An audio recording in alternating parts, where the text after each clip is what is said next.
Bogle's family restaurant on 8th Avenue is not a famous place.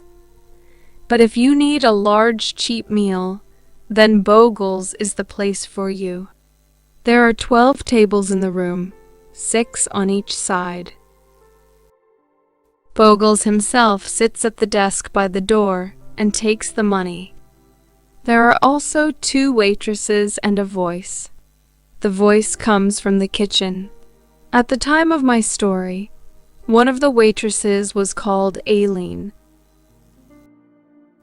She was tall, beautiful, and full of life. The name of the other waitress was Tildy.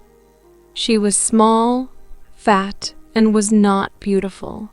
Most of the people who came to eat at Bogle's were men, and they loved the beautiful Aileen.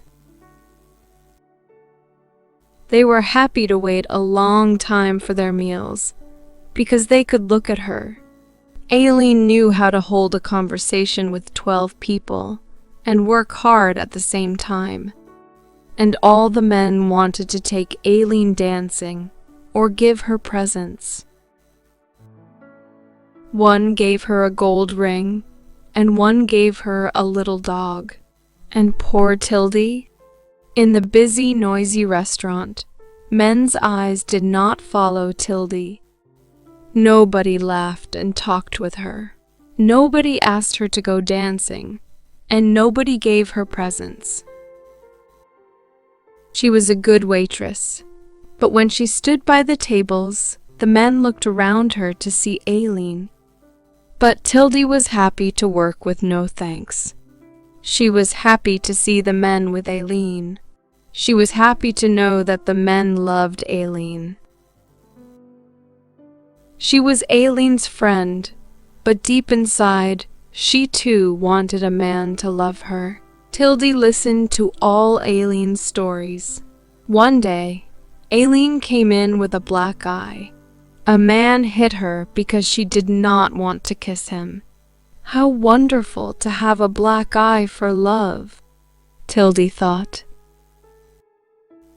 One of the men who came to Bogle's was a young man called Mr. Cedars. He was a small, thin man, and he worked in an office. He knew that Aileen was not interested in him, so he sat at one of Tildy's tables, said nothing, and ate his fish. One day when Mr. Cedars came in for his meal, he drank too much beer.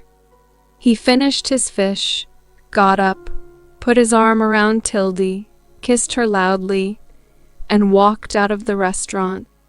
For a few seconds, Tildy just stood there. Then Aileen said to her, "Why, Tildy? You bad girl.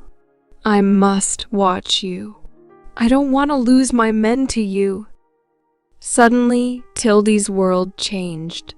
She understood now that men could like her and want her as much as Aileen. She, Tildy, could have a love life too. Her eyes were bright and her face was pink. She wanted to tell everybody her secret. When the restaurant was quiet, she went and stood by Bogle's desk. "Do you know what a man in the restaurant did to me today?" she said. "He put his arm around me and he kissed me." "Really?" Bogle's answered. This was good for business. "Next week you'll get $1 a week more." And when, in the evening, the restaurant was busy again, Tildy put down the food on the tables and said quietly, "Do you know what a man in the restaurant did to me today? He put his arm around me and kissed me." Some of the men in the restaurant were surprised. Some of them said, "Well done." Men began to smile and say nice things to her. Tildy was very happy. Love was now possible in her gray life. For 2 days, Mr. Cedars did not come again, and in that time Tildy was a different woman. She wore bright clothes, did her hair differently, and she looked taller and thinner. Now she was a real woman because someone loved her. She felt excited and a little afraid. What would Mr. Cedars do the next time he came in? At 4 o'clock in the afternoon of the third day, Mr. Cedars came in. There were no people at the tables, and Aileen and Tildy were working at the back of the restaurant. Mr. Cedars walked up to them. Tildy looked at him, and she could not speak. Mr. Cedars' face was very red, and he looked uncomfortable. "Miss Tildy," he said, "I want to say that I'm sorry for what I did to you a few days ago. It was the drink, you see. I didn't know what I was doing. I'm very sorry," and Mr. Cedars left.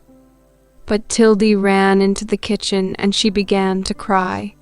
She could not stop crying. She was no longer beautiful. No man loved her. No man wanted her. The kiss meant nothing to Mr. Cedars. Tildy did not like him very much, but the kiss was important to her, and now there was nothing. But she still had her friend, and Aileen put her arm around Tildy. Aileen did not really understand, but she said, "Don't be unhappy, Tildy. That little Cedar has got a face like a dead potato. He's nothing. A real man never says sorry." Thank you for watching. Please like, share, subscribe for more videos. Press the bell icon and select all to get notifications.